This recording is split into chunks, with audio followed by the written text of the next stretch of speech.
All right, I think we can get started. So I'd like to formally welcome you to this virtual lecture sponsored by the Max Kade Institute for German American Studies at the University of Wisconsin-Madison. My name is Mark Loudon, and I'm the director. And I'm very pleased to welcome our speaker this evening, Dr. Paul Peucker, studied history at the Rijksuniversiteit Utrecht in the Netherlands, received his PhD from the same institution in 1991. The topic of his doctoral dissertation is the first Moravian settlement outside of Herrnhut, which was Herendijk in the Netherlands. Dr. Peucker holds also a degree in archival studies from the Rijksarchivschool in The Hague.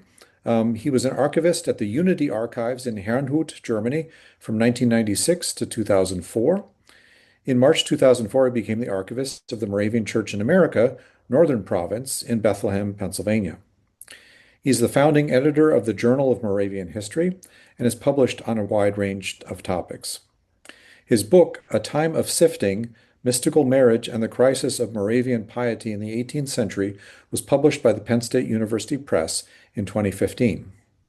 His newest book is Herrnhut, the Formation of a Moravian Community, 1722 to 1732, also published by Penn State Press.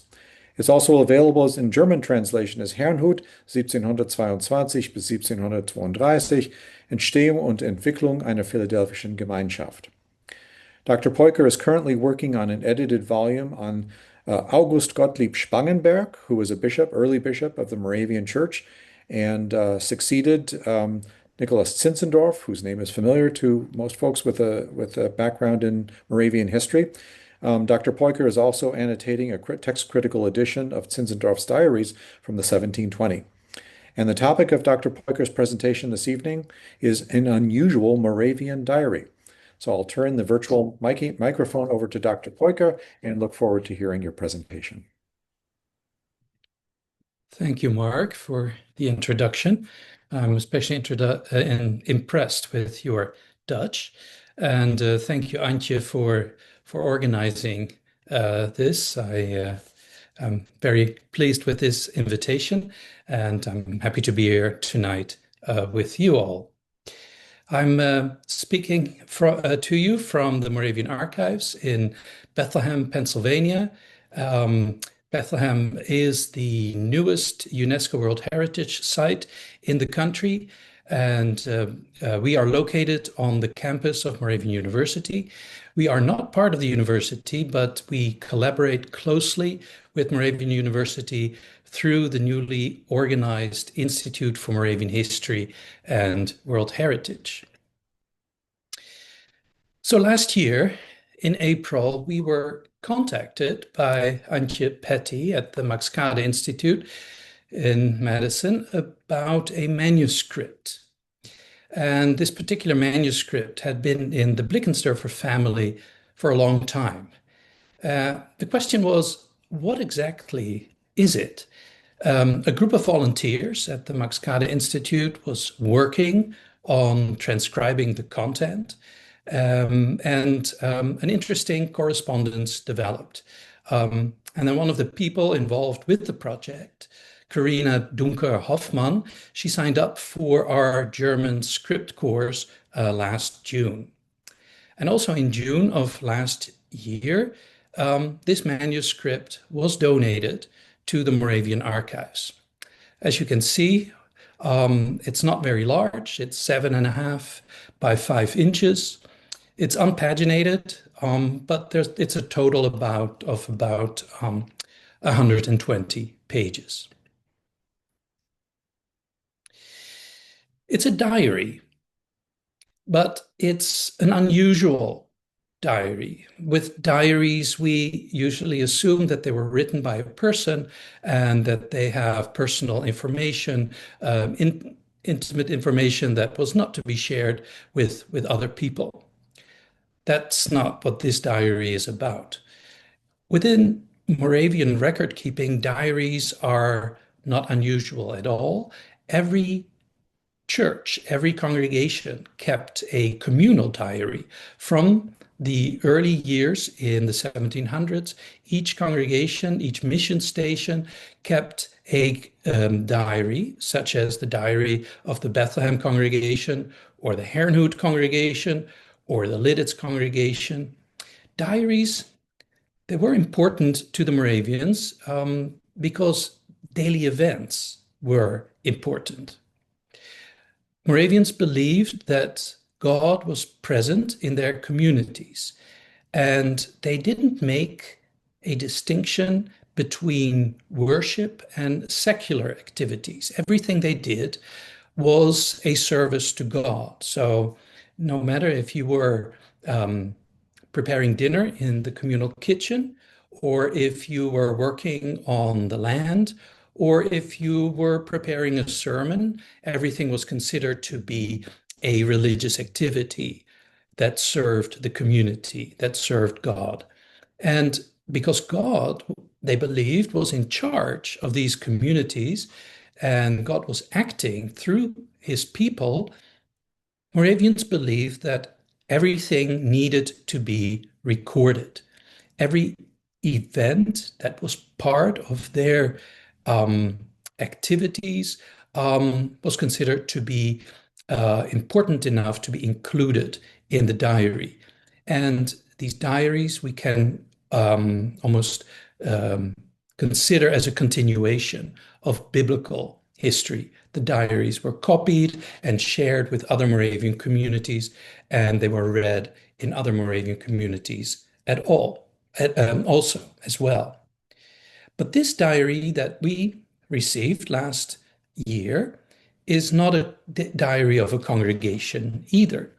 It is the diary of a synod. And as you know, a synod is a gathering of representatives of different communities who come together to discuss the work of the church. And we will talk about this specific synod a little later. And at a synod, minutes are kept. So the resolutions are recorded, the discussions are recorded, the votes are recorded. But Moravians did something else as well. They kept minutes, but at synod, they also kept a diary. The people who gathered for synod formed their own community, and the life of this community also needed to be recorded. Moravians were doing this for quite a long time. I know that at the end of the 1800s, Moravians were keeping diaries of important synods in addition to the usual minutes. And these diaries, they were distributed to the various congregations where they were read, so other Moravians in other places could share in the events. The Moravian Archives had the minutes of this particular synod in London, or better, we have a summary of the resolutions. The full minutes are kept in the archives at Herrnhut, Germany. But we did not have the diary of this synod. And today, I'm going to talk about this diary. The diary of the synod gives a different perspective of the synod. Minutes to inform us about the official sessions, what was being said, what was decided, etc. But the synod diary tells us about what was going on before and after the official meetings. There are other copies of this particular diary in the Herrnhut archives, but not here in the United States. So we were extremely pleased to receive this diary.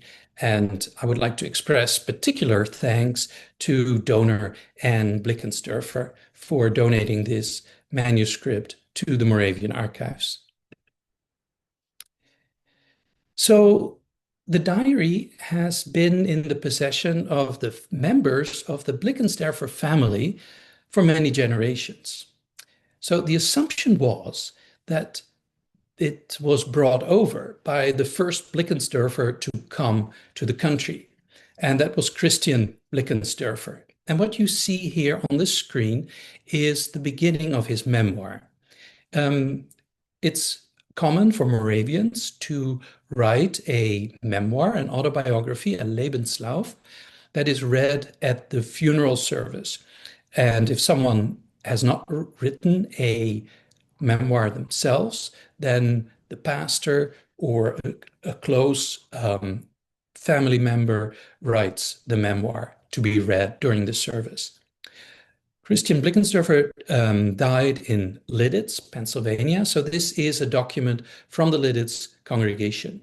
The handwriting is by Johannes Herbst, and he was at the time minister at Lidditz. He is also known as a composer of early American music.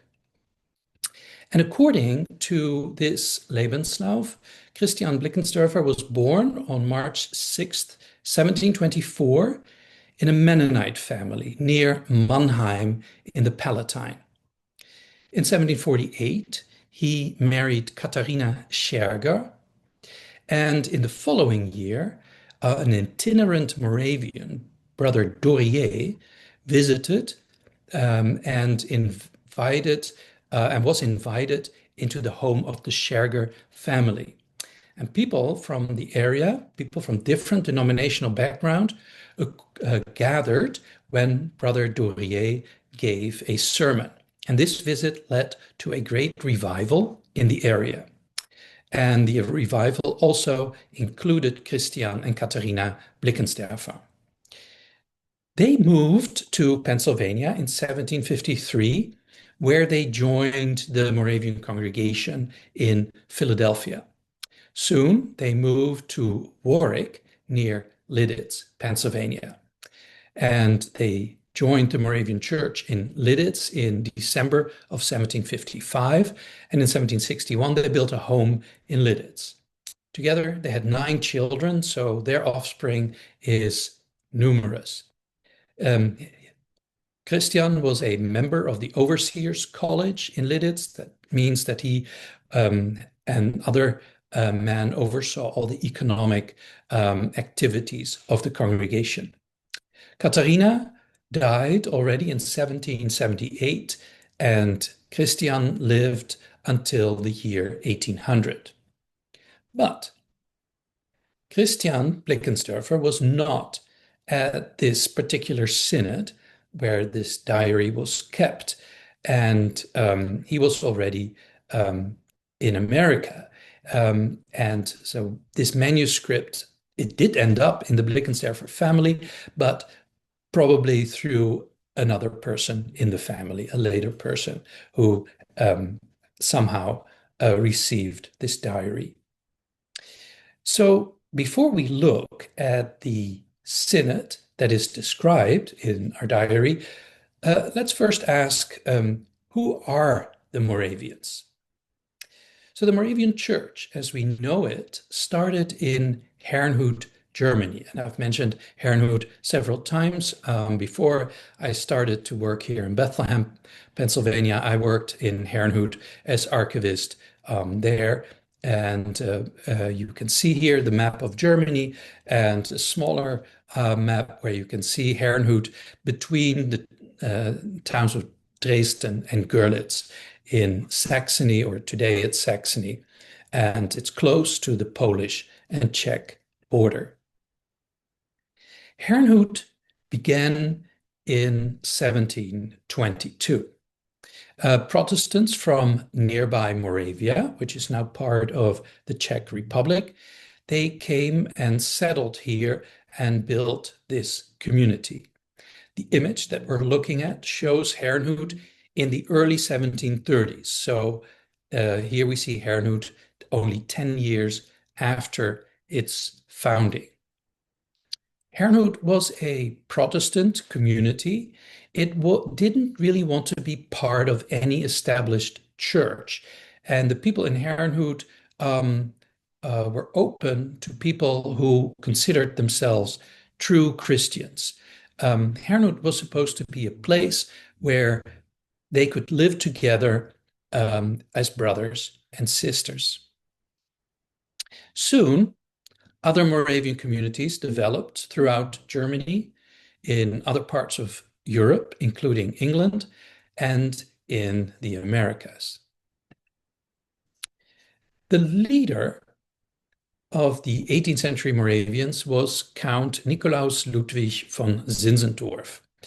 And he was the owner of the estate where Herrnhut was built. Zinzendorf was educated in Halle, and Halle at that time was the center of Pietism. And he so one of his teachers was August Hermann Franke, who was the head of the um, institutions in Halle. His desire was to form a religious community of true believers. And he did not want that community necessarily to be part of the existing church, but he wanted it to consist of people of different religious backgrounds, Reformed, Lutheran, Mennonite, Roman Catholic. The group was socially diverse. Zinzendorf was a nobleman. He was a Reichsgraf, an imperial count. But the group was very mixed. There were many very common people part of the community. And especially here in America, the communities were also racially diverse. Here in Bethlehem, Native Americans were part of the community. Uh, People of African descent, and people from Europe. And during this time, Zinzendorf was the undisputed leader of the Moravian movement. The people in Herrnhut, some of the settlers living there, had links to a much older tradition, the Unitas Fratrum. And you might recognize the names here, Jan Hus, who was a Roman Catholic priest in Prague, but because of his ideas, was burnt at the stake at Constance in 1415. And with his death, the authorities had believed that his movement of protest would end, but his martyr death had the opposite effect. And various movements started as followers of Huss.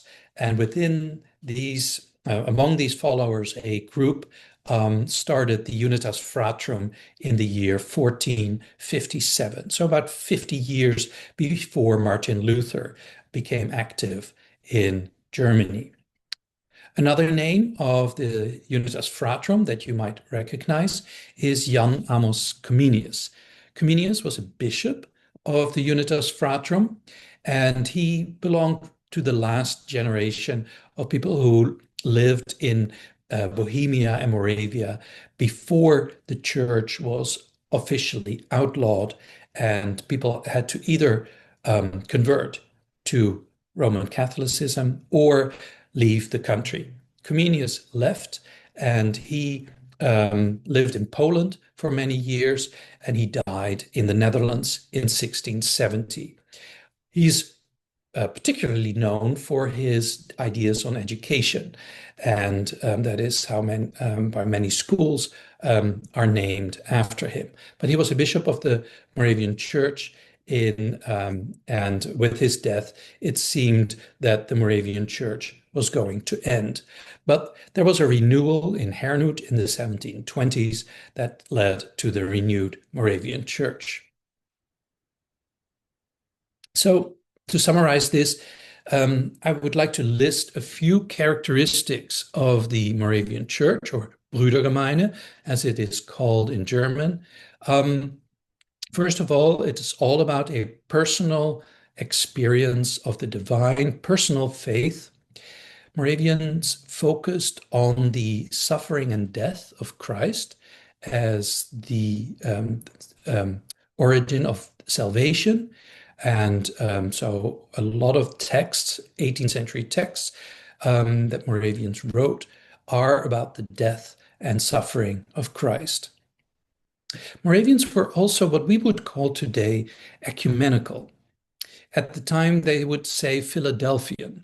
Philadelphians believed that these existing churches in Europe, they were fine, but they were all arguing with each other about topics that weren't really that important. And Philadelphians were looking for to unite with Christians who all believed that in reality, Christians should be one. And Zinzendorf was a Philadelphian, and that is why the community in Herrnhut was also open to people from different religious backgrounds. And then the Moravian Church was a transnational movement, starting in Herrnhut, but from there it spread to other countries in Europe and also quickly overseas. In 1732, the first Moravians went to St. Thomas in the Caribbean. They went to Greenland and they went to South Africa. And also in North America, they established a community. And that was here in Pennsylvania. And Bethlehem became the center of that. One thing I have to explain about Moravian culture in the 1700s, and that is the choir system. These are not singing choirs, these are not church choirs, these are groups that existed within the church community. And these groups, these choirs, were defined by gender and stage of life and by marital status. So you had the choir of the children. That was a mixed choir. And then there was the choir of the girls and the boys. And then from 18 years old, someone would become a member of the choir of the single sisters or of the single brothers. And there was the married people choir. And then there were the choirs of the widows and the widowers. And the single brothers choir, that is the choir that we are going to look at this evening. Here you see the single brothers' house in Bethlehem. In 1748, they built this building for the single brothers in Bethlehem. Almost each Moravian community had a choir house for the single brothers. And this is where the single brothers lived and worked and worshiped together. So up in the attic, there was a large dormitory where the men would sleep. Then there was a zaal or a chapel on the second floor of this building where they had their daily devotions, morning devotions, evening devotions. Sometimes they had special services just for the single men in their building. There was a dining hall where they ate together. And then the other rooms were workshops or rooms where the men would spend their free time, where they would sit in the evening, where they would read or talk with each other or write letters. And the entire life of a member of the Single Brothers Choir would evolve around this choir house. There were other choir houses. There was a house for the single sisters. There was a house for the widows. And sometimes there were also houses for the widowers. And in Bethlehem, there was also a house for the children. So these are the choir houses. And this was very important in a Moravian community, this organization by choir. Each choir also had someone who was in charge of their pastoral care. They would call that the pfleger or the helper of the choir. And then some of the choirs, like the single sisters or the single brothers, they had someone who was responsible for their finances. And especially the single men, they had all kinds of trades and businesses, and they were all owned by the choir. And the choir then was in charge of putting people in these trades, and from the profits, that's how the choir was able to live. So the diary that we are looking at tonight is a diary of a synod for the single brethren. As we mentioned before, a synod is a meeting of representatives of different areas of work who come together to reflect on the state of the church and to decide on future direction. Moravians had regular synods. The first time the Moravians had a synod was in 1736. And ever since, they, at least during Zinzendorf's lifetime, they had a synod almost every year. Those were synods for delegates from every congregation, and so there were men and women.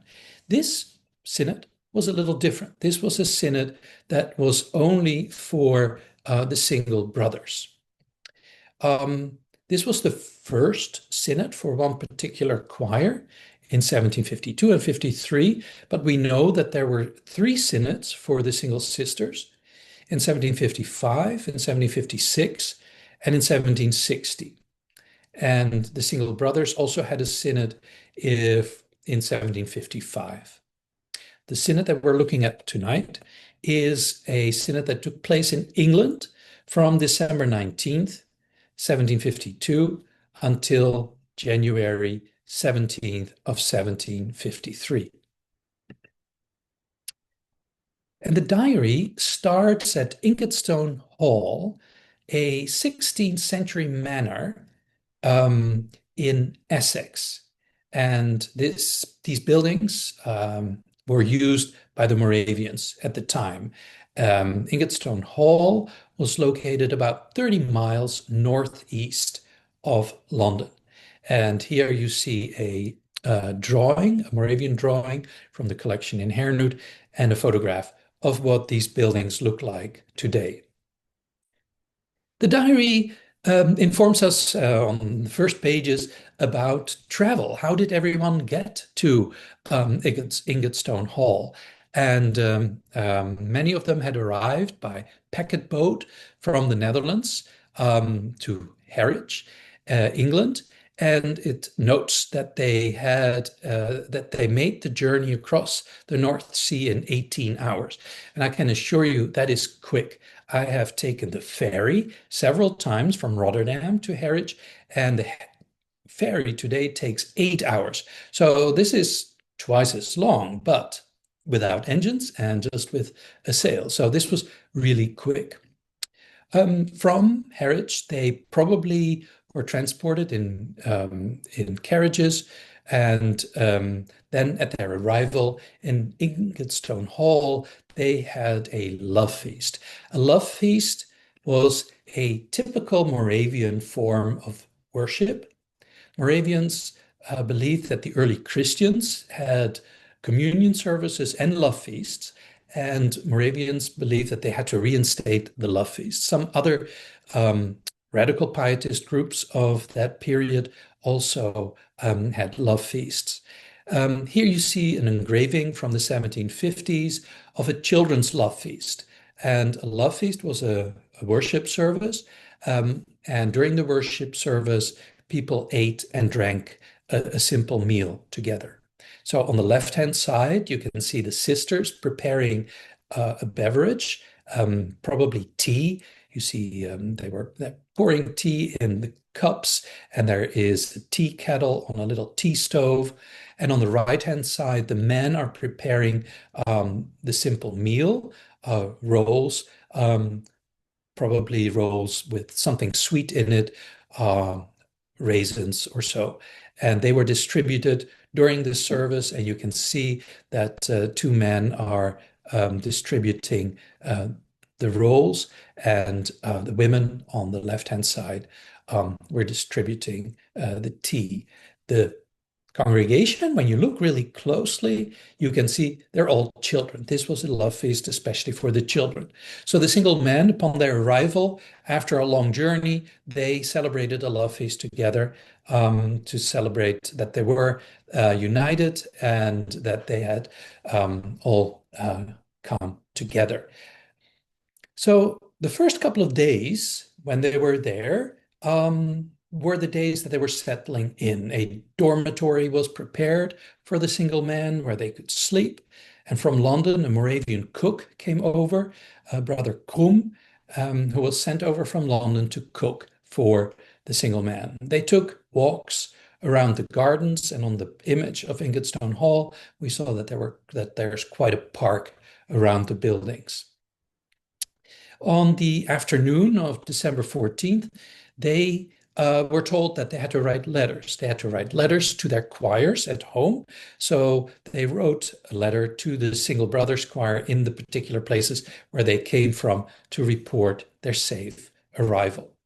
And on December 18th, um, the day before, Zinzendorf had arrived from London.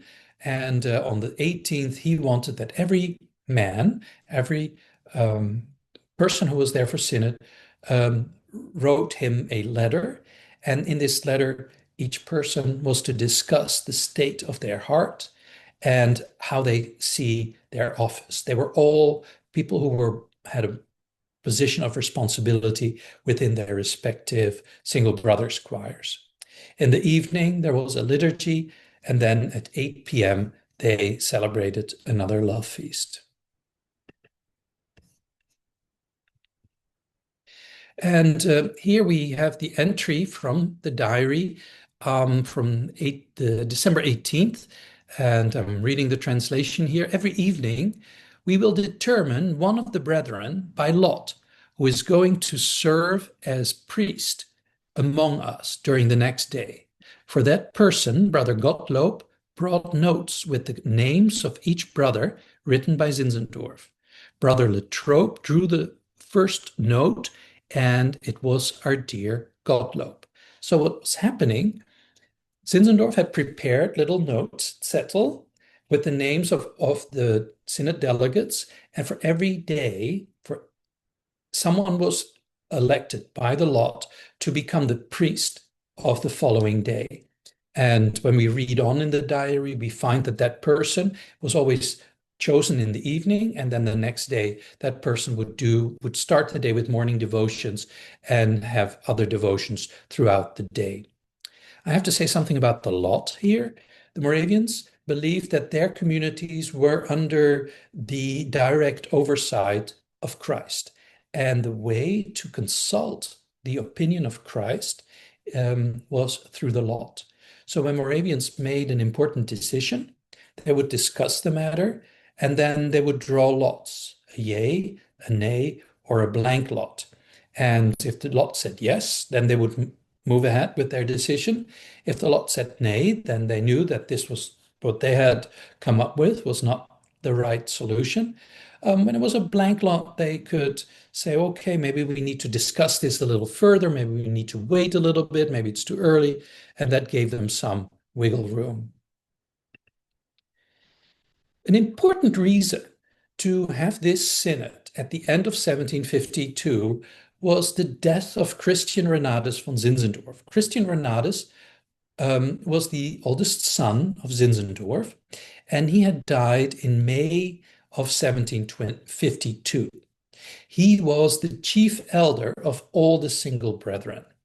And when he died at 24 years, it was a traumatic loss. The Moravian Church, and especially the single brethren, had to come to terms with this loss. And I think this was one of the reasons for Zinzendorf to call this synod, to get the single brethren together to grieve the loss of Christian Renardus and to also find comfort with each other.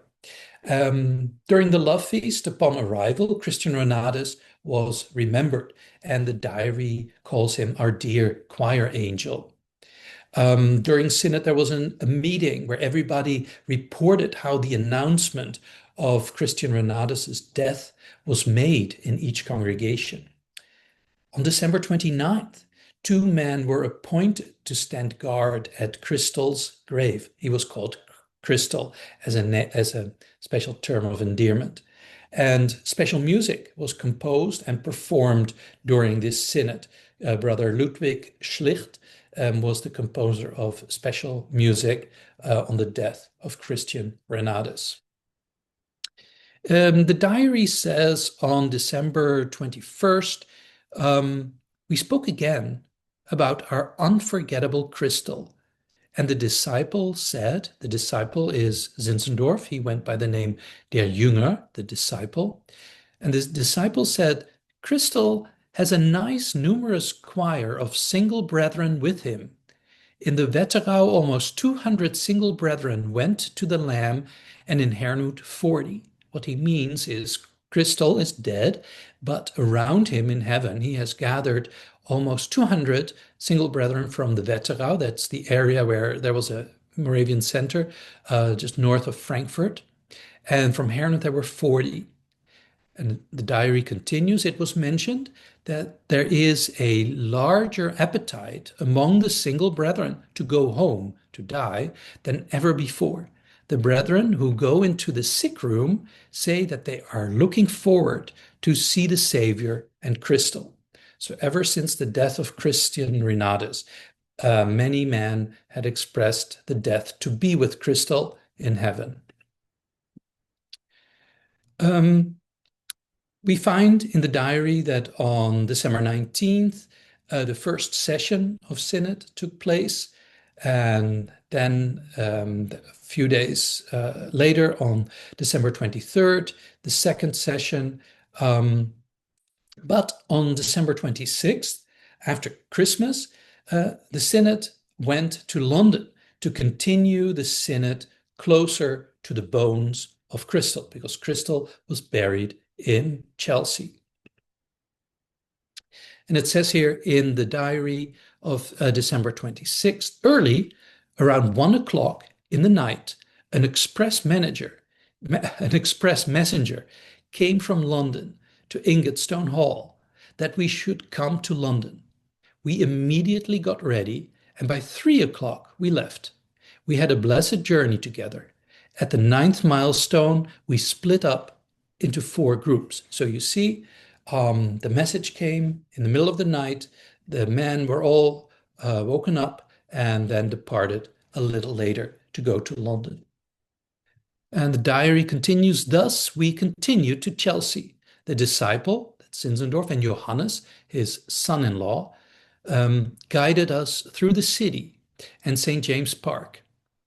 We lit a torch, thinking it would light the way. Our guide, however, did not like it because it blinded us. And before we knew it, the torch went out and we realized we could see much better.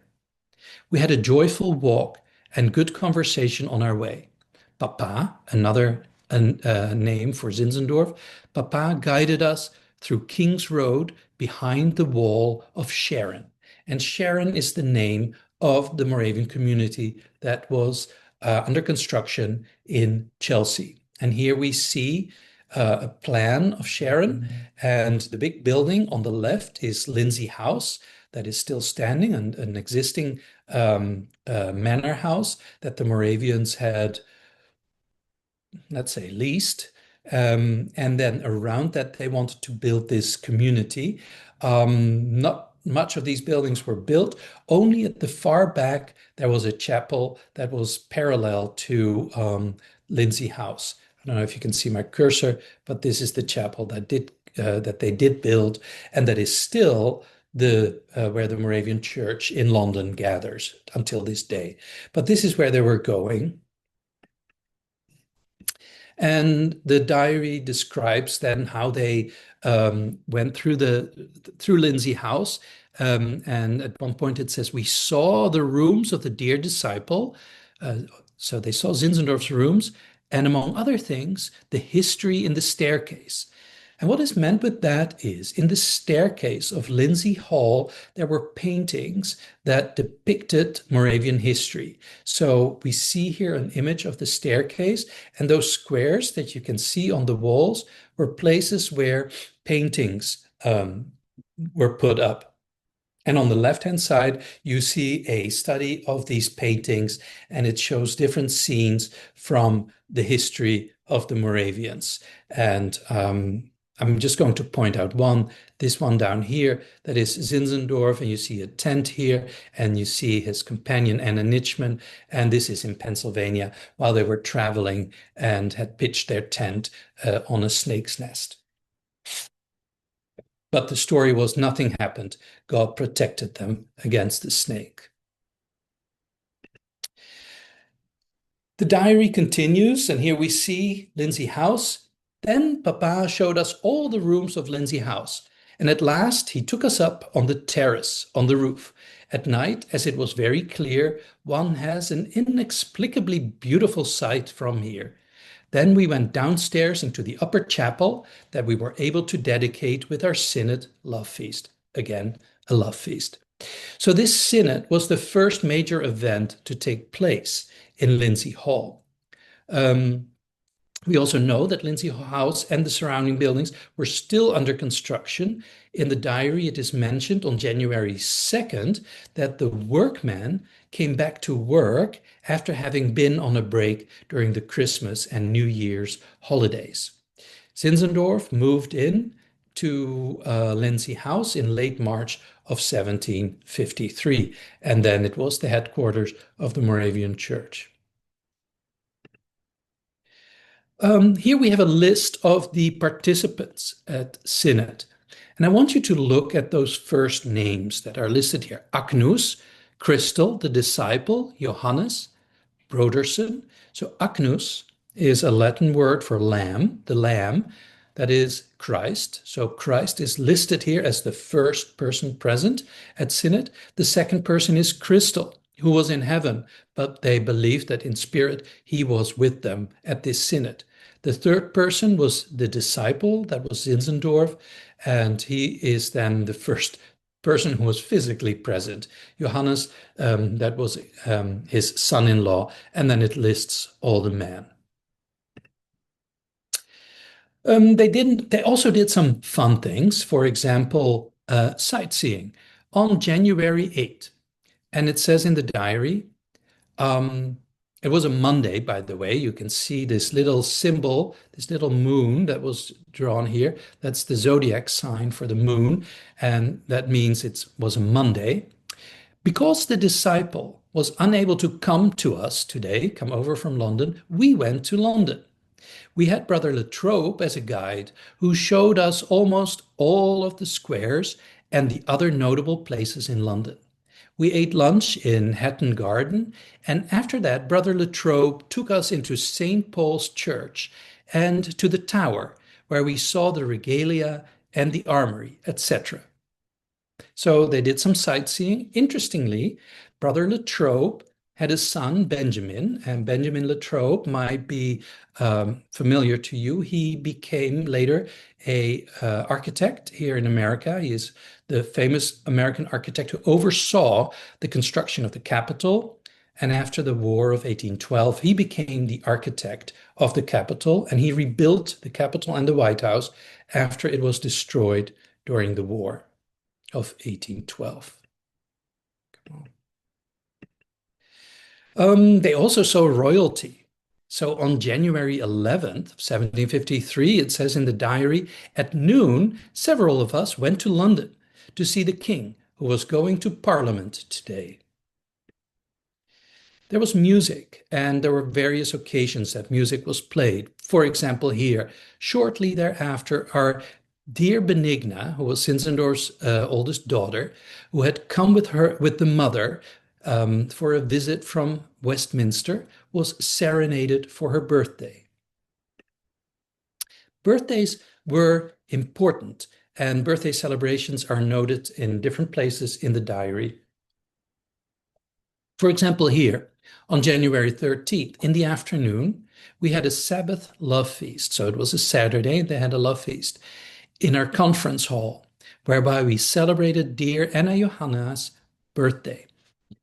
The interesting thing about this is, so birthdays of important people were celebrated, but Anna Johanna was not in London at all at the time. Anna Johanna was in Pennsylvania, and she was in Bethlehem.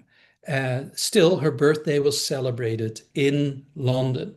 And this shows that the celebration of these birthdays was also to show who were the important people of the church, and their birthday celebrations reinforced their position and their importance.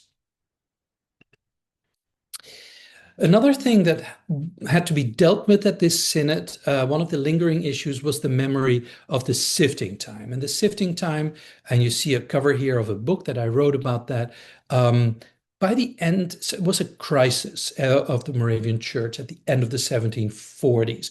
By the end of the 1740s, many Moravians began to believe that they had reached a state of sinlessness already here on earth. And as a result, by the end of the 1740s, some began to engage in activities that previously had been considered sinful. This period didn't last long. So it didn't last long before some of the excesses of what was called the sifting time were abandoned. And these developments had a sobering effect on the Moravians. They realized that they were still human and that they were not as perfect as they had assumed. And the sifting time comes up in this moving event that took place on January 11th. Caillé, a brother who was very much involved with this sifting crisis in Germany, was now in London. And here it says, our poor Caillé, whose birthday it was today, was not forgotten today. Shortly before midnight, he was called into the disciples' cabinet, where his feet were washed by the dearest disciple himself with a sacramental feeling. Through this, he was absolved from everything that had depressed him and saddened him about the previous sifting time.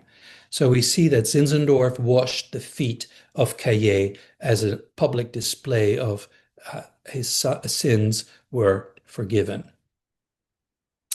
We come to the end of Synod. On January 15th, they celebrated communion together. The following day, on January 16th, instructions were given to individuals and another love feast was celebrated. It says in the diary, in the evening, during a love feast, Johannes closed our blissful and gracious sojourn in this house of the Lord. We had to cry, and every one of us would kiss the feet of the Lamb for his part in this community.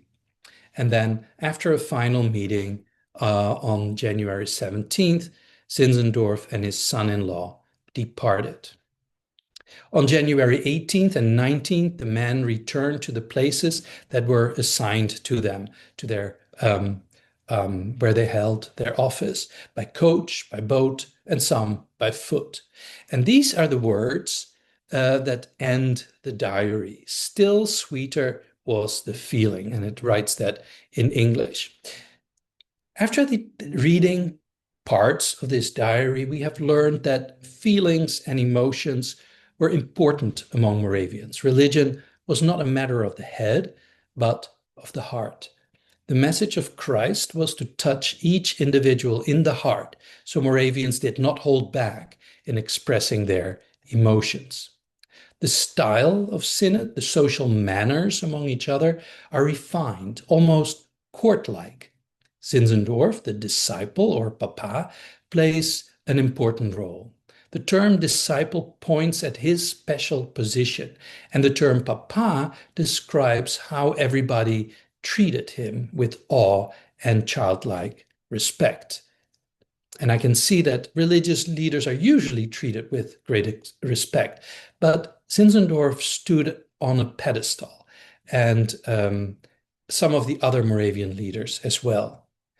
Throughout Synod, there was music, there was beautiful architecture, there were unusual rites, foot washing, love feasts. Things may seem a bit disorganized and spontaneous. The synod started in Ingatstone Hall, and then suddenly they all had to move to Lindsay House. Some decisions were obviously made on the spur of the moment. This spontaneity was a way to let the divine rule whatever was happening. They didn't want to be held back by human slowness, but they wanted Christ to express his will, and if something had to be done differently, they immediately changed. The Moravians at this time were an enthusiastic community. I hope you enjoyed learning about the Moravians and about this synod, and I enjoyed presenting this to you this evening, and I especially enjoyed reading this diary. And I want to thank Anne again for donating this to the Moravian Archives and also to the people at the Max Kade Institute to make this possible, that this manuscript ended up at the Moravian Archives in Bethlehem. Thank you so much. Thank you, Paul, for a fascinating presentation. And we have some time. We'll be having our discussion until a quarter past the hour. And if you have questions, please go ahead and put them in the Q&A. Just type them into the Q&A, and then I'll read them off for Paul. And so we'll start right off here. First question is posed by Brigitte Franzen. Is there any connection between the Moravians and the Harmony Society or the Rappites of New Harmony, Indiana? There are some parallels, and it's another communal society, but I am not aware of any direct contacts. No. The second question comes from Franz Heckelsmüller, and it's a question that's related to the choirs that you talked about. Were there any men or women that remained single their entire lives? Could a widow or widower remarry? Yes. So the point was that in a Moravian community, you did not have to get married in order to lead a fulfilled life. Someone who did not want to get married could stay within the Single Brothers Choir their entire life, and the same for the Single Sisters Choir. And especially for the single women, this was different than in society at that time, where as a single woman, you could hardly survive in society. Here, they lived together in the Single Sisters house, and some women and some men did not get married at all. Yes, widowers and widows were able to remarry, and that happened. Great, thank you. We've got a few questions here from David Zerzan. First question is, were the children in the choirs orphans, or to whom did they belong? Yes, that's a good point. Especially here in Bethlehem, the children all grew up in the so-called Kinderanstalt, in the children's home, and they were taken care of by other people, so that their parents were free to do whatever their work was. If they were missionaries, they were able to go out and they didn't have to worry about their children. So they were educated and here in Bethlehem in the Kinderanstalt with the other children. So the children, no, they were not orphans. Of course, there were orphans in the community, but the children in the choirs were not orphans. They were, and in other Moravian communities, the children lived with their parents at home, but still they were part of that choir. So they had special children's services, like that love feast that I showed you on one of the slides. Interesting. So a very quick question also from David Zerzan. Do you happen to be related to Kaspar Peucker, the Reformation era scholar in Wittenberg? I've been asked that before, but I am not aware of any family connection. No. Okay. And then finally, are you aware of a diary kept by Zinzendorf detailing the debate with Muhlenberg? So there are various documents relating the discussion between Zinzendorf and Muhlenberg, and there is a nice little booklet about that. The name of the author, drawing a blank here now, but yeah, that material has been published. Great, thank by you. the Moravian Historical Society in Nazareth. So the next question comes from Ernie Thode. Who sent the messenger to the synod to summon the single brethren to come to London? In other words, who was in charge? Zinzendorf. Okay. So Zinzendorf was in London. He had visited out there in Ingatestone Hall and then went back to London. And then at some point he realized that he wanted everybody to come to London. He would say Christ told him that everybody had to come to London. So he didn't have any qualms in sending someone off to go to Ingatestone Hall and to alert all the people there to pack things up and come to London. Interesting, thank you. Next question comes from Antje Petty from the Max Kade Institute. Says, could you talk about the discussions the brethren had about fanning out into the world and what practical role the single brothers should play in places around the world? What kind of jobs were they supposed to do? So, are you perhaps talking about going out as missionaries? I'm assuming as missionaries, Yeah. yes. So, in the early years, some of the single men were sent out as missionaries. The first missionaries to St. Thomas were one was a single man, the other was a married man, and but after a couple of years, they changed the system. They wanted missionaries to be married so that as a couple, they could share in the responsibilities, especially because of the strict separation of the genders. The missionary's wife was then in charge of the work among the women, and the husband or the man did not have to be with groups of women. Um, that that so the number of single men then reduced in the mission work, and men were required to marry before they went out. Thank you. So the next question comes from Franz Heckelsmüller again. When a bishop died, how was the new one chosen? Was that person elected? There were several bishops in the Moravian Church, and bishops were chosen at synod, and then they had an interesting procedure. They would just start voting. There were no candidates or whatever. They would just start voting, and then the person with the most votes was the possible new bishop, but that had to be approved by the lot. So after the election, then they asked Christ through the lot if Christ approved of that person to be the bishop. If the lot said no, they would start voting again. Um, but there were several bishops at the same time. So it was not that if one died, that all of a sudden the church was without a bishop. We have just two expressions of gratitude. One coming from Karina Dunker-Hoffman from Chicago, which is kind of nice. There's the making the connection here. Thank you so much for this wonderful presentation. Then also kind words of gratitude from Amber Smits. And then we have another question from Felicia Congable. Did the husbands in the married choir participate in work like the single men? Um, I'm not really sure if I understand the question. Um, So they maybe would did all married men and single men do the same kind of work? Yes, very similar work. I mean, you could be a baker as a single brother, um, mm, but or you could be married and be a baker.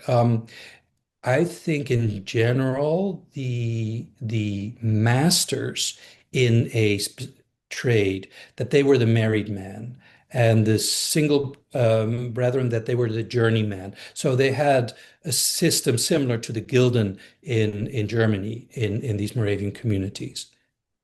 But they did similar work. That yes. Mhm. Follow-up question about the choirs. Did children not live with their parents? In Bethlehem, no. So for the first 20 years in Bethlehem, they had a system, they called it the general economy, and families did not live together during those years. The single brothers and the single sisters, we talked about them. I did not talk about the married people. In Bethlehem, in the first 20 years, from 1742 till 1762, the married men lived in their house and the married women lived in a separate house. So there was a house for the married man and a house for the married women. They believed that they were a family, but that the entire congregation was a family. They called each other brothers and sisters, which is, of course, not unusual at all within a religious setting, but they took it quite literal. And they believed that they were one family. And so the children not growing up with their parents, they still grew up within this larger family setting, this larger community. this idea of forming a family went so far that when the tax collector came from Philadelphia to collect the taxes, they asked, the Moravians said, "We are a family. Can we get the family rate?"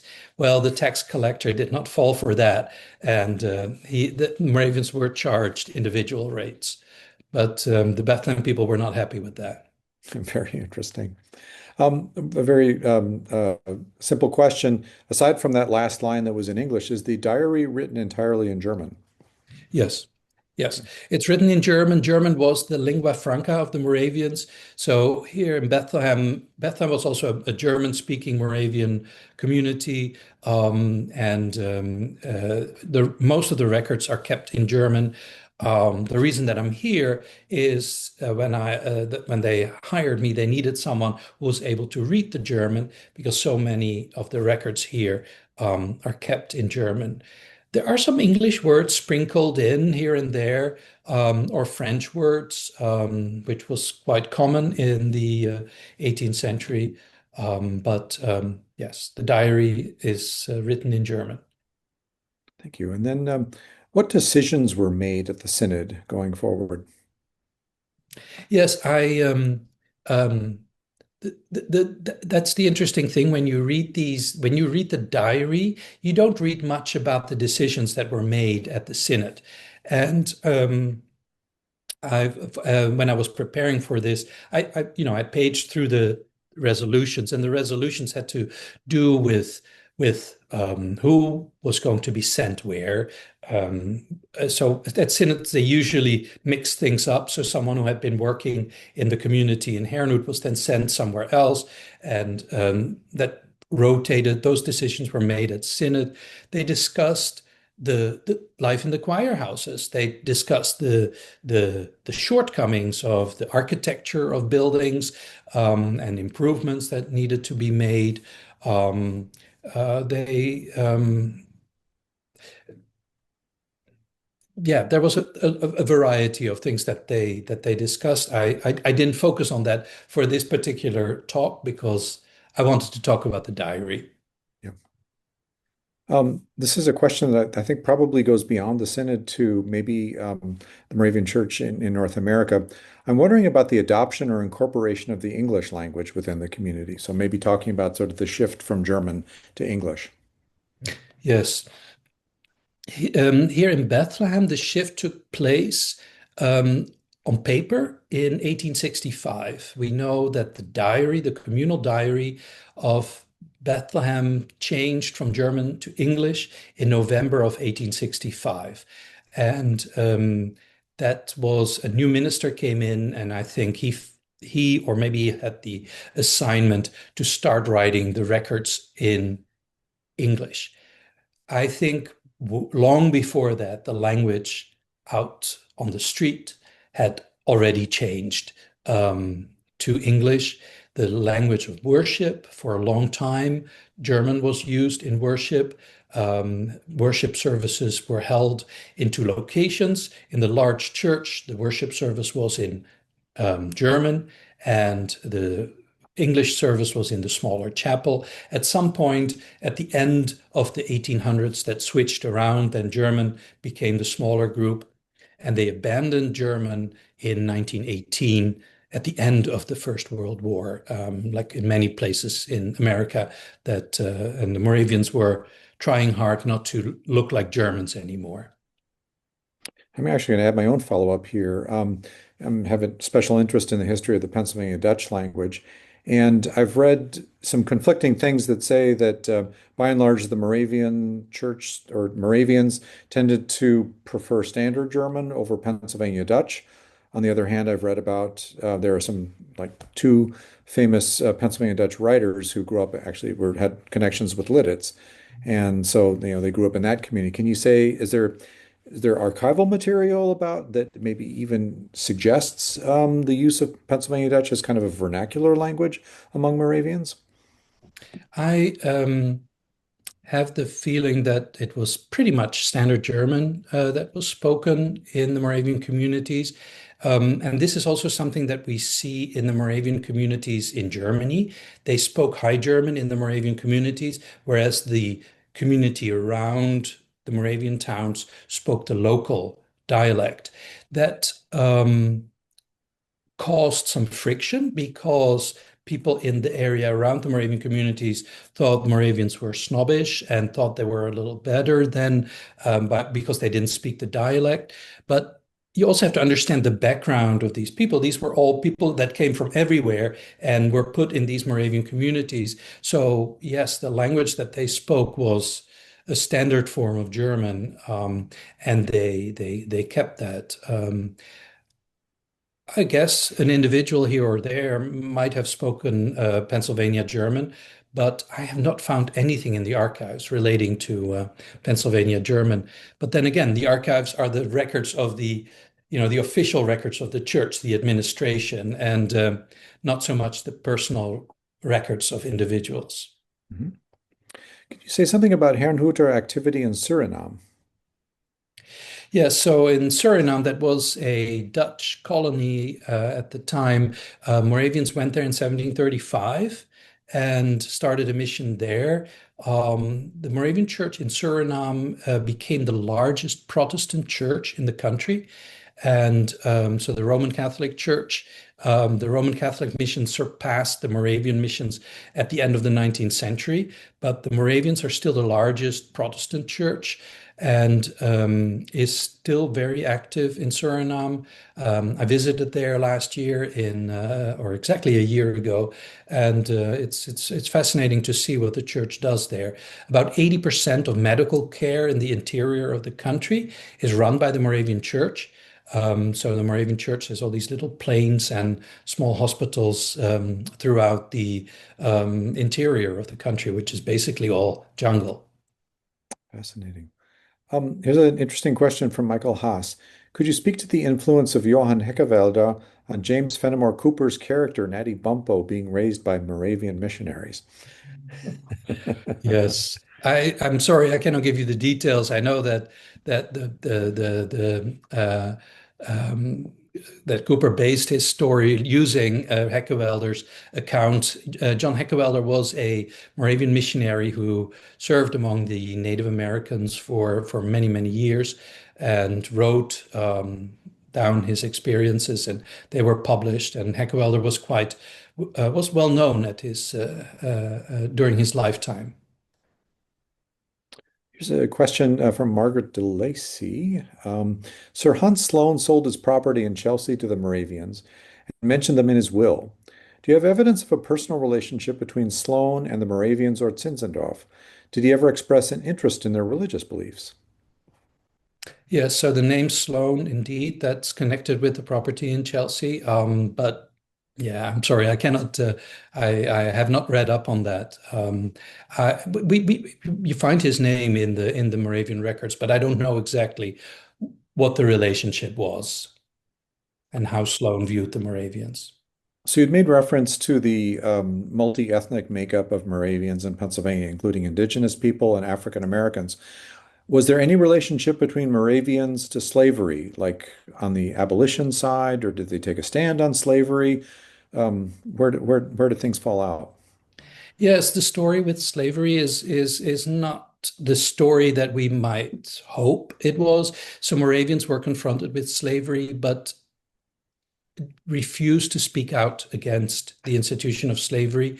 They did not want to do that in the Caribbean because they thought if they spoke out against the institution of slavery, the planters would then send them away and not allow them to do any mission work.